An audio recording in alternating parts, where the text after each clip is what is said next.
लड़की को मार डाला संजय सिंह समझ।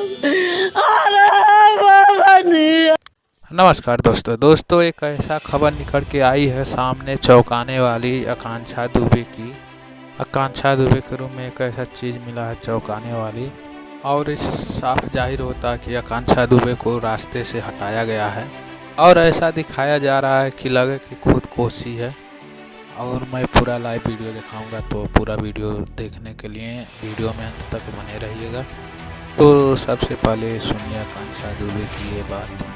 मुझे कुछ बोलना है तो मैं इतना ही मैसेज देना चाहूँगी उन लड़कियों को कि आपके ऊपर कोई भी एक छाता तक मारे या आपका गर्दन तक पकड़े तो वो आप सही है मत, आप तुरंत जाके पुलिस कंप्लेंट करिए। प्यार में ये सब चीज़ नहीं होता है, चाहे वो मैं हूँ या आप हो, किसी की भी ऊपर अगर ऐसे तरह के जुल्म होते होंगे तो उस रिलेशनशिप में आप मत रहो, और ना कभी ऐसे बंदे चुनो जो आपके ऊपर एक हाथ उठाए, क्योंकि हमारे माँ बाप हमें पैदा करते कभी हमारे ऊपर एक आँच नहीं आने देते, और हम जिनसे प्यार करते हैं वो हमें मारते पीटते हैं।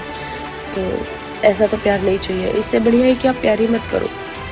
तो मेरा यही मैसेज है कि प्लीज़ डोंट। और जैसे कि आप लोग ने सुना आकांक्षा दुबे की बात, तो इससे साफ साफ जाहिर होता है कि आकांक्षा दुबे को कितना मारा पीटा जा रहा था।